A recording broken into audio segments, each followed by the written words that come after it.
আসসালামু আলাইকুম ওয়া রাহমাতুল্লাহি ওয়া বারাকাতুহু। সুপ্রিয় দর্শক, ফুটিকা নিবেদিত জীবন জিজ্ঞাসা powered by NCC Islami banking অনুষ্ঠান থেকে সকলকে জানাচ্ছি আন্তরিক মোবারকবাদ। বন্ধুগণ, আপনারা ছোট ছোট করে প্রশ্ন করবেন, স্পষ্ট ভাষায় প্রশ্ন করবেন, প্রশ্ন লিখে রাখবেন এবং জ্ঞানগর্ভ প্রশ্ন করার চেষ্টা করব। আমরা বারবার রিপিট হয় যে প্রশ্নগুলো আমরা শুনেছি, এমন প্রশ্ন অনেকবার শোনার পরেও আবার আপনারা প্রশ্ন করেন, আবার যে প্রশ্ন মান পায় না, অর্থাৎ এখানে অযথা সময় নষ্ট হয়। এখানে কিন্তু লাইভের প্রত্যেকটি সেকেন্ডের অনেক মূল্য। অতএব এসব বিবেচনা করে বিশ্লেষণ করে প্রশ্ন করব আমরা ইনশাআল্লাহুল আজিজ। এবং জীবন ঘনিষ্ঠ যে কোনো বিষয়ে আপনারা প্রশ্ন করতে পারবেন, প্রশ্নের জবাব দিবেন মোহতারাম মৌলানা শাহ ওয়ালিউল্লাহ। আসসালামু আলাইকুম ওয়া রাহমাতুল্লাহি ওয়া বারাকাতুহু। ওয়া আলাইকুম আসসালাম ওয়া রাহমাতুল্লাহি ওয়া বারাকাতুহু। আহলান ওয়া সাহলান, মারহাবান বিকুম জামিআন। শুকরান। বন্ধুগণ, কথা বলছি আমি ডক্টর শহীদুল ইসলাম বারাকাতি, আপনাদের সাথেই কথা বলবো। আপনারা আমাদের বন্ধু, আপনারা যাতে সহজে টেলিভিশনের ভলিউমটা কমিয়ে প্রশ্ন করতে পারেন এমনটি মনে রাখবেন। বিসমিল্লাহির রহমানির রহিম। দুঃখিত। আচ্ছা, সেজদা সাহু এটা কি পদ্ধতিতে দেয়া যায়, কিছু বন্ধুরা জানতে চেয়েছেন। জি, আলহামদুলিল্লাহ ওয়াসসালাতু ওয়াসসালামু আলা রাসূলিল্লাহি ওয়া বা'দ। আকুলু ওয়া বিল্লাহিত তাওফীক। সাজদায়ে সাহু হলো নামাজের ভিতরে এক বা একাধিক ওয়াজিব ছুটে গেলে সর্বশেষ বৈঠকে অতিরিক্ত দুইটি সেজদা দেয়া। আমাদের দেশে প্রচলিত তা হলো যে ব্যক্তি সর্বশেষ বৈঠকে আত্তাহিয়াতু পড়বে, পরে ডান দিকে একবার আসসালামু আলাইকুম ওয়া রাহমাতুল্লাহ বলে সালাম ফিরিয়ে তারপরে আবার আল্লাহু আকবার বলে পশ্চিম দিকে দুইটি অতিরিক্ত সেজদা দিয়ে উঠে বসে আবার আত্তাহিয়াতু থেকে দুরূদ শরীফ, দোয়া মাসুরা সব পরে সালাম ফিরাবে। এটা হলো আমাদের এই সাবকন্টিনেন্টে প্রচলিত। তবে অতি বিশুদ্ধ হলো যে ব্যক্তি শেষ বৈঠকে আত্তাহিয়াতু, দুরূদ শরীফ, দোয়া মাসুরা সব পড়ে নেবে, সব শেষে আল্লাহু আকবার বলে আবার দুইটি সেজদা দিয়ে উঠে বসে ডানে বামে সালাম ফিরাই ফেলবে। শেষেরটা কি সালাম ফেরানোর আগে করবে না পরে করবে? অতিরিক্ত সেজদা, হ্যাঁ, অতিরিক্ত সেজদারে কি সালাম ফেরানোর আগে দিবে না সালাম ফেরানোর পরে দিবে? এখানে হলো যদি ব্যক্তি সালাম ফিরিয়ে ফেলার পরে অনুভব করে যে তার ওয়াজিব ছুটে গেছে, তাইলে পরে দিতে পারে। যদি ভদ্রলোকের ফরজ ছুটে যায়, এত অবশ্যই সাজদা সাহু দিলে হবে না, হবে না, হবে না। ফরজ ছুটে গেলে অবশ্যই সালাত দোহরাইয়া পড়তে। সুন্নাত ছুটে যায়, সুন্নাত মুআক্কাদা ছুটে যায়, সেরকম কিছু হলে না, সাজদা সাহু লাগবে না। শুধু ওয়াজিব ছুটে গেলে সাজদা সাহু। একজন আল্লাহর বান্দা এরকম বলে ফেলেছেন যে কোনো ভুলের জন্য সেজদা সাহু, এই কথাটা কি সঠিক? না, সঠিক না, সঠিক না। শুকরান, জাযাকুমুল্লাহ। আচ্ছা, ঘোড়ার গোশত খাওয়া যাবে কিনা এটা নিয়ে একটা প্রশ্নের সৃষ্টি হয়েছে, বিষয়টা যদি বলেন। না, দেখুন, ঘোড়ার গোশত খাওয়া জায়েজ। প্রাথমিকভাবে সবাইকে জানতে হবে ঘোড়ার গোশত খাওয়া জায়েজ। হ্যাঁ, হানাফি মাযহাবের উলামাদের মধ্যে এটা নিয়ে দুইটি অভিমত আছে। যদিও অতীতের উলামাদের মধ্যে বিশেষ করে শায়খাইন তারা বলেছেন না, যদি কারো রুচিতে না বাদে সে খেতে চায় খেতে পারবে। মূলত হানাফি মাযহাবী মানে যেহেতু ঘোড়া হলো যুদ্ধের বাহন এবং সারা পৃথিবীতে মানে যত পাওয়ার্স, যত শক্তি, ইঞ্জিন শক্তির প্রতীক হলো হর্স পাওয়ার। এই জন্যে ঘোড়া পৃথিবী যতই উন্নত হোক না কেন, ঘোড়ার প্রয়োজন কখনো ফুরিয়ে যাবে না।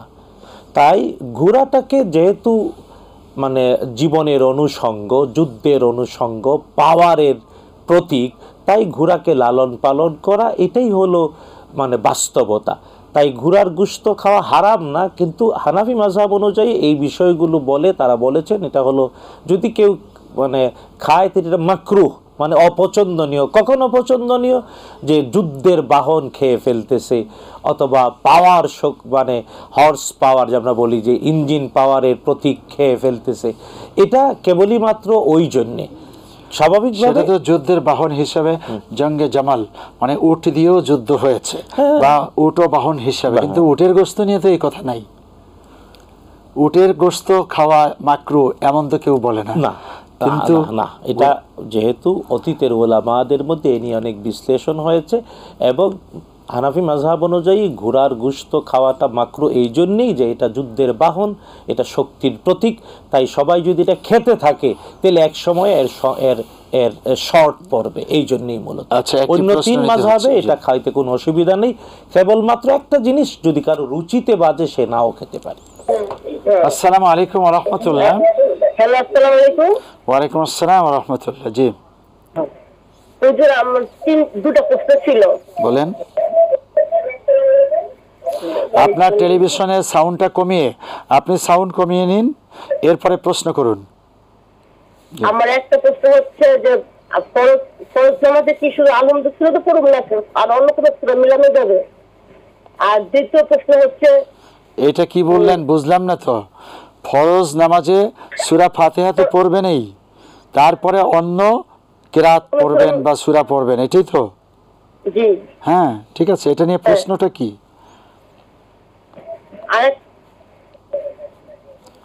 বলুন। আরেকটা হচ্ছে যে আমরা যে গুলো দেই, এগুলো কি নিজের লোককে দিতে পারবো নাকি অন্যজনকে? নিজের লোকদেরকে দিতে পারবেন না, নিজের গরিব আত্মীয় স্বজন, এই তো? জি জি। হ্যাঁ, আচ্ছা, ঠিক আছে। প্রিয় দর্শক, অনুষ্ঠানে এ পর্যায়ে বিরতি। আমরা দেখতে পাচ্ছি ফটিকা নিবেদিত জীবন জিজ্ঞাসা powered by Islami NCC Islami banking অনুষ্ঠানে সঙ্গে থাকার জন্য আহ্বান জানাচ্ছি। আসসালামু আলাইকুম ওয়া রাহমাতুল্লাহি ওয়া বারাকাতুহু। বন্ধুগণ, আমরা দেখছি ফটিকা নিবেদিত জীবন জিজ্ঞাসা powered by NCC Islami banking অনুষ্ঠানে বিরতিতেও সঙ্গে থাকার জন্য অনেক অনেক ধন্যবাদ। আমরা আবারও প্রশ্নে যাব, প্রশ্ন নিয়ে জবাব শুনব। আসসালামু আলাইকুম ওয়া রাহমাতুল্লাহ। আসসালামু আলাইকুম। ওয়া আলাইকুম আসসালাম। আসসালামু আলাইকুম। ওয়া আলাইকুম আসসালাম ওয়া রাহমাতুল্লাহ। জি ভাই, প্রশ্ন করুন। হুজুর আসসালামু আলাইকুম। আমরা তো জবাব শুনতে পাচ্ছি, আপনার সালামও শুনতে পাচ্ছি।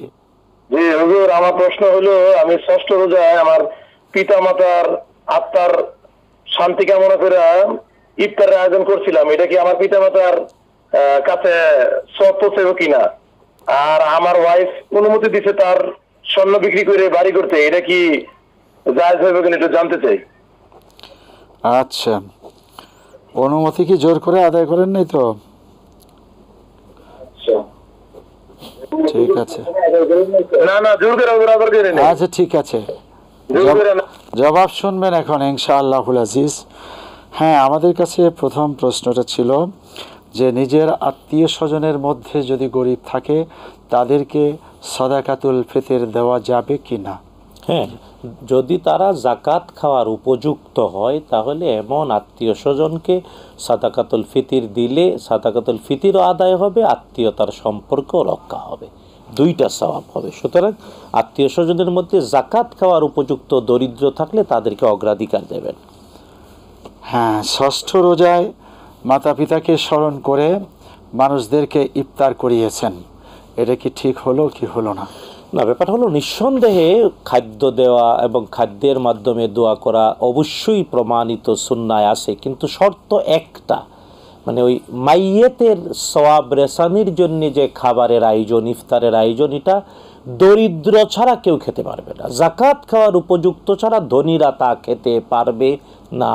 না না, এটা ভালো করে জানতে। সুতরাং দিবস পালন অর্থাৎ ষষ্ঠ তারিখেই তার মা বাবা মারা গেছে, ওই ধরনের দিবসের সাথে ওইটা সম্পৃক্ত করা উচিত না। সারা দিন, সারা বছর, সারা মাস সব সময় বলবে রাব্বির হামহুমা কামা রব্বায়ানি সগীরা। আচ্ছা, স্ত্রীর সাথে যেভাবেই হোক না কেন আন্ডারস্ট্যান্ডিং হয়েছে, আর সে বলছে তার সকল স্বর্ণ বিক্রি করে ওই টাকা দিয়ে জমি কেনার জন্য, জায়েজ না না জায়েজ? না, নিঃসন্দেহে স্ত্রী তার সম্পত্তি স্বামীকে দিলেন বাড়িঘর বানানোর জন্যে, অবশ্যই এটা অনেক ভালো উপহার এবং স্বামী গ্রহণ করতে পারে, কিন্তু স্বামীকে বিনীতভাবে বলবো এই জন্যে স্ত্রীর প্রতি সারা জীবন কৃতজ্ঞ থাকবে।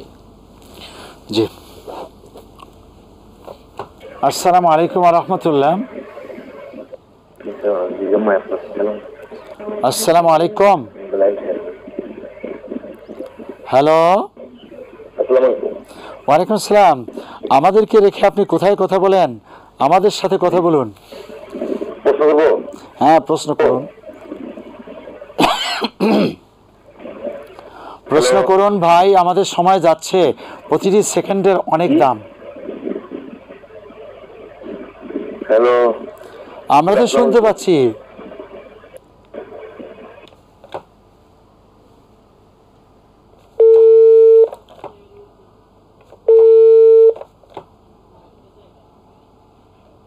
দুঃখিত, সংযোগটি বিচ্ছিন্ন। হ্যাঁ, আসসালামু আলাইকুম। আসসালামু আলাইকুম। ওয়ালাইকুম আসসালাম। জি বলুন। হুজুর, আমার দুইটা প্রশ্ন। করুন। হ্যাঁ হুজুর, 800 রাকাত, আমি তো 800 রাকাত তারাবি নামাজ পড়ি। আমাদের এলাকায় একটা মসজিদে হুজুর বলে 800 রাকাত নাকি পড়তে হয় না। এটা কতটুকু সত্য?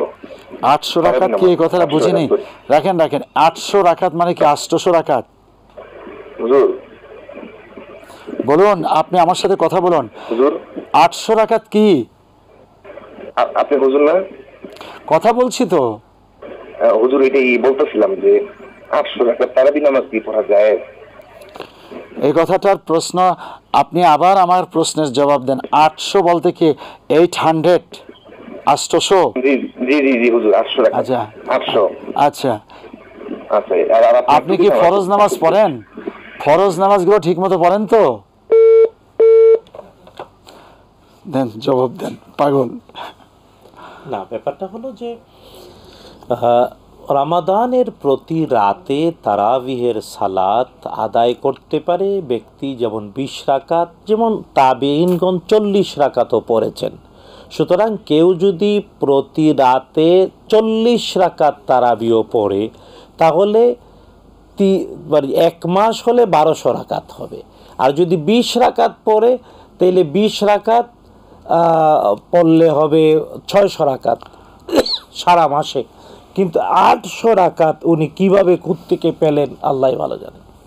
আচ্ছা, 800 রাকাত আসলে এটা একটা আজগবি কথাবার্তা ছাড়া কিছু না। আপনি ফরজ নামাজগুলো পড়ুন, আর তারাবির সালাত যতটুকু পারেন ততটুকু পড়ুন। জি প্রিয় বন্ধুগণ, অনুষ্ঠানে এ পর্যায়ে আরও একটা বিরতিতে যেতে হচ্ছে। আমরা দেখতে পাচ্ছি ফুটিকা নিবেদিত জীবন জিজ্ঞাসা, powered by NCC Islami banking. অনুষ্ঠানের সঙ্গে থাকার জন্য অনুরোধ জানাচ্ছি। আসসালামু আলাইকুম ওয়া রাহমাতুল্লাহি ওয়া বারাকাতুহু। বন্ধুগণ, বিরতি থেকে ফিরে এলাম অনুষ্ঠানে। আমরা দেখতে পাচ্ছি ফুটিকা নিবেদিত জীবন জিজ্ঞাসা, powered by NCC Islami banking. অনুষ্ঠানের সঙ্গে থাকার জন্য আল্লাহ আপনাকে উত্তম যাজা দান করুন। আবারও প্রশ্ন নিয়ে নিচ্ছি। আসসালামু আলাইকুম ওয়া রাহমাতুল্লাহ। আসসালামু আলাইকুম ওয়া রাহমাতুল্লাহ। ওয়া আলাইকুম আসসালাম ওয়া রাহমাতুল্লাহ। জি। ওয়ালাইকুম আসসালাম ওয়া রাহমাতুল্লাহি ওয়া বারাকাতুহু। জি শাহেখ, আমার প্রশ্নটা হচ্ছে যে আমরা ওই যে আসলে তারা হকপন্থী আলেম আপনারা বলে থাকেন আর কি, যে মিলাদ এগুলো তো যায়, তারপরে মিলাদের মধ্যে যে আল্লাহুম্মা সাল্লি আলা সাইয়্যিদিনা ওয়া নাবিয়িনা ওয়া শাফিয়িনা এটা বলে, বাবা গালুলা বিকামালি ইয়া নবী সালাম আলাইকা, এইগুলো যে পড়ে, আসলে এগুলো কি কোরআন সুন্নাহ ভিত্তিক কোনো আমল আছে নাকি, দলিল আছে কিনা, বা এগুলো পড়লে কোনো সওয়াব হবে কিনা, বা নাকি এগুলো বেদাত হবে, এই প্রশ্নটাই জানতে চাচ্ছি। আচ্ছা, ঠিক আছে, ধৈর্য ধারণ করুন, জানতে পারবেন। পূর্বে এক বন্ধু জানতে চেয়েছিলেন 800 রাকাত তারাবি, এরকম কোনো কিছু ইসলামে আছে? না না, ব্যাপারটা হলো যে মানে একসাথে একদিনে 800 রাকাত পড়ার তো কোনো বাস্তবতাই নাই। তাইলে তো তাদিল আরকান সহ পড়তেই পারবে না। এক রাতে 800 রাকাত পড়ার বাস্তবতাই নাই। এটা একেবারে পাগলের প্রলাপ ছাড়া কিছুই না। কারণ এক রাকাত নামাজ পড়ার জন্য 1 মিনিট সময়ও যদি লাগে, এতে 800 মিনিট কয় ঘন্টা হয়? রাত্রে কি ততক্ষণ? অবশ্যই না। আর হ্যাঁ, সারা মাস মিলে যদি 800 রাকাত বলে, তাহলে এই ক্ষেত্রে আমরা বলতে পারি যে দৈনিক 20 রাকাত পড়লে 30 দিন হলে 600 রাকাত হয়। হ্যাঁ, কেউ যদি আরও বেশি পড়তে চায় তাহলে বেশি পড়তে পারে, কিন্তু বাস্তবতা হলো রমাদানে ভিতরের মানে তারাবির সালাত রাকাত নির্দিষ্ট করে এত রাকাত পড়তে হবে, এটা সম্পূর্ণ আজগুবি কথা। রাসূলুল্লাহ সাল্লাল্লাহু তাআলা আলাইহি ওয়াসাল্লাম বা সাহাবায়ে কেরাম বা সোনালী যুগের মানুষেরা কেউই তারাবির রাকাত নির্দিষ্ট করে দেন নাই। ওই বন্ধুকে এই প্রশ্ন পাল্টা করতে চাচ্ছি, আপনি ফজরের নামাজ ঠিকমতো পড়ুন, আসলে পাঁচ কি পড়েন? ওয়াক্ত ফরজ নামাজ। জোহরের নামাজটা ঠিক মতো পড়ুন, আসলে কি পড়েন? সকল নামাজ যদি সহি মতে ঠিক মতে আপনি আদায় করেন, তারাবির নামাজ যেটা রাসূল মাত্র সারা জীবনে 3 দিন পড়েছেন, সেটাকে আপনি এত গুরুত্ব দেওয়ার কোনো দরকার নেই। জি, আচ্ছা, আরেক বন্ধু জানতে চেয়েছেন যে আসলে মিলাদের ব্যাপারে আমরা এখান থেকে যে মেসেজ দেই সেটাই সঠিক, তিনি সমর্থন জানালেন। তারপরে আবার তিনি বললেন যে আল্লাহুম্মা সাল্লি আলা সাইয়্যিদিনা মুহাম্মদ, এই জাতীয় কিছু দরুদ পড়া, রাসূলকে সালাম দেওয়া, এটা কি ঠিক হবে কি হবে না? এটা থাকলে কোনো দলিল আছে কিনা, না থাকলে কি? না, জানা উচিত দুরুদ পড়া রাসূলুল্লাহ সাল্লাল্লাহু আলাইহি ওয়াসাল্লামের প্রতি এটা ইবাদত, কারণ আল্লাহ তাআলা আদেশ করেছেন। সূরাতুল কাসাসের 56 নম্বর আয়াতে আল্লাহ বলছেন, সূরাতুল আহজাবের 56 নম্বর আয়াতে আল্লাহ বলেছেন, ইন্নাল্লাহা ওয়া মালাইকাতাহু ইউসাল্লুনা আলান নবী ইয়া আইয়ুহাল্লাযীনা আমানু সাল্লু আলাইহি ওয়া সাল্লিমু তাসলিমা। সূরাতুল আহজাবের 56 নম্বর আয়াতে আল্লাহ তাআলা বিশ্বনবীর প্রতি দুরুদ পড়তে আদেশ করেছেন, এটা ইবাদত। সালাম দিতে আদেশ করেছেন, এটা ইবাদত। তাই ইবাদত হওয়ার কারণে নিজের মন গড়া শব্দ দিয়ে করলে হবে না। তাই রাসূলুল্লাহ সাল্লাল্লাহু আলাইহি ওয়াসাল্লাম যেভাবে শিখিয়েছেন ওই ভাষায় দুরুদ হতে হবে, ওই ভাষায় সালাম হতে হবে। যেমন সালাম আমরা কিভাবে দেবো, নবী সাল্লাল্লাহু আলাইহি ওয়াসাল্লাম শিখিয়েছেন। প্রত্যেক নামাজের বৈঠকে আত্তাহিয়াতুর মধ্যে আমরা সালাম দিই রাসূলুল্লাহ সাল্লাল্লাহু আলাইহি ওয়াসাল্লামকে, আসসালামু আলাইকা আইয়ুহান নাবিয়্যু ওয়া রাহমাতুল্লাহি ওয়া বারাকাতুহু। এখন প্রশ্ন হলো, যারা নবীজি সাল্লাল্লাহু আলাইহি ওয়াসাল্লামকে দাঁড়িয়ে সালাম দিতে চান, তারা নামাজের আত্তাহিয়াতু বসে পড়েন না দাঁড়িয়ে পড়েন? নবীজি তো শিখালেন, নবীজিকে সালাম আত্তাহিয়াতুর মধ্যে আসসালামু আলাইকা আইয়ুহান নাবিয়্যু ওয়া রাহমাতুল্লাহি ওয়া বারাকাতুহু, সারা জীবন বসে বসে দিচ্ছেন। সুতরাং সুন্নায় যেভাবে প্রমাণিত, যেভাবে বিশ্বনবী শিখিয়েছেন ওইভাবে করব। তারপরে দুরুদ, নামাজের মধ্যে যে দুরুদ পড়ি এটা সবচেয়ে বিশুদ্ধ, সবাই জানি, তাই ওই দুরুদটাই পড়ব। পাশাপাশি বালাগাল উলা বিকামালিহি, মূলত একটা কবিতা। রাসূলুল্লাহ সাল্লাল্লাহু তাআলা আলাইহি ওয়াসাল্লামের মর্যাদা গাইতে গিয়ে শেখ সাদির কবিতা। তবে এর বালাগাল উলা বিকামালিহি, বালাগা মানে তিনি পৌঁছেছেন, মানে পূর্ণতার সাথে সর্বোচ্চ শিখরে। তো এটা আসলে রাসূলুল্লাহ সাল্লাল্লাহু আলাইহি ওয়াসাল্লামের মর্যাদা, এভাবে বলতে গিয়ে এটা অতিরঞ্জিত। বরং রাসূলুল্লাহ সাল্লাল্লাহু আলাইহি ওয়াসাল্লামকে আল্লাহ তাআলা পৌঁছে দিয়েছেন মর্যাদার সর্বোচ্চ শিখরে, এটা বলা উচিত। এই জন্যে বর্তমান কাবা শরীফের ইমাম, হারামাইনের প্রেসিডেন্ট শেখ আব্দুর রহমান সুদাইস হাফিজাহুল্লাহ, তিনি ওই কবিতাটা সংশোধন করেছেন। তিনি হারামে মাক্কির মিম্বর থেকেও কয়েকবার বলেছেন বালাগাল উলা বিকামালিহি না, তিনি বলছেন বালাগাল উলা বিজালালিহি সাতুআদ দুজা বিজামালি শরফাত জামিউ খিসালিহি সাল্লু আলাইহি ওয়া আলিহি, সংশোধন করে বলা যাবে। জি। বন্ধুগণ, অনুষ্ঠানে এ পর্যায়ে আরও একটি বিরতিতে যেতে হচ্ছে। আমরা দেখতে পাচ্ছি ফ্রুটিকা নিবেদিত জীবন জিজ্ঞাসা powered by NCC Islami banking অনুষ্ঠানের সঙ্গে থাকবেন এমনটি আহ্বান জানিয়ে আমরা অপেক্ষা করি। আসসালামু আলাইকুম ওয়া রাহমাতুল্লাহি ওয়া বারাকাতুহু। বন্ধুগণ, বিরতি থেকে ফিরে এলাম অনুষ্ঠানে। আমরা দেখতে পাচ্ছি ফ্রুটিকা নিবেদিত জীবন জিজ্ঞাসা powered by NCC Islami banking অনুষ্ঠানে অনেকক্ষণ ধরেই আমাদের সাথে থাকার জন্য আল্লাহ পাক উত্তম জাযা দান করুন। আসসালামু আলাইকুম ওয়া রাহমাতুল্লাহ। ওয়ালাইকুম আসসালাম ওয়া রাহমাতুল্লাহ। জি, হ্যালো, আমরা শুনতে পাচ্ছি, প্রশ্ন করুন।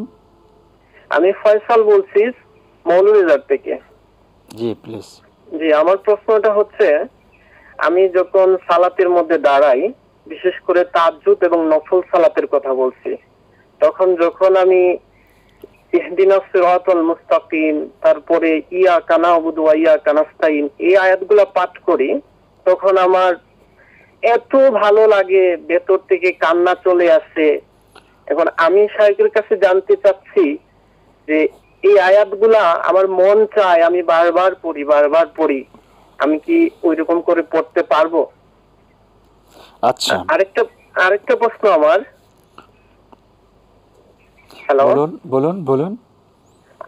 আরেকটা প্রশ্ন হচ্ছে সাহেব, যে আমি যতটুকু জানি নামাজের মধ্যে রুকু সেজদা এগুলোর মধ্যে একটা কেরাতের মধ্যে একটা ব্যালেন্স করতে হয়।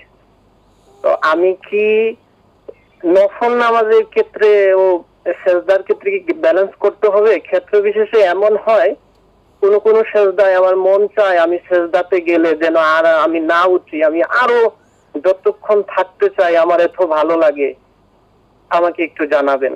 নফল আচ্ছা, আপনি কি ব্যালেন্স বলতে বোঝায় যে আপনি হয়তো রুকুতে কিছুক্ষণ থাকবেন, সেজদায় কিছুক্ষণ থাকবেন, তারপরে আপনার কেরাত যে পরিমাণ পড়বেন, এই ব্যালেন্সটা বলতে চাচ্ছেন নাকি?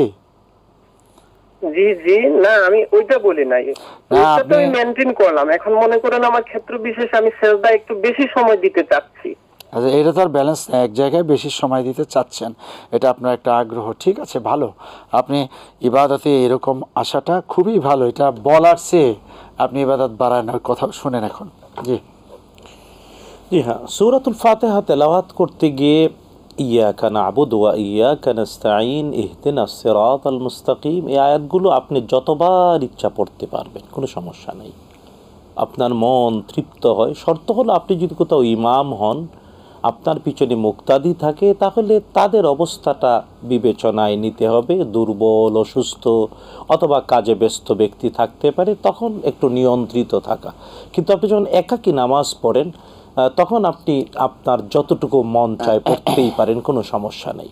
আর হ্যাঁ, যদি মসজিদে কোথাও ইমামতিও করেন আর আবেগতা, যেমন কাবার ইমামরা আবেগ তাড়িত হয়, মদিনার মসজিদে নবীর ইমামরা বা যারা আরবি বুঝেন, মানে আলহামদুলিল্লাহ, তারা কোরআনে কারীমের আয়াত পড়তে গিয়ে আবেগ তাড়িত হন।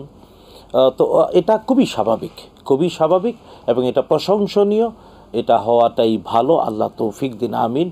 শুধুমাত্র এতটুকু খেয়াল করা যে একাকী হলে কোনো সমস্যা নেই, আপনি যতবার ইচ্ছা ইয়াকা না'বুদু ওয়া ইয়াকা নাস্তাঈন শতবার পড়তে পারেন। সেজদার মধ্যে যে কোনো সময় ওনার এত ভালো লাগে যে উঠতে মনে চায় না।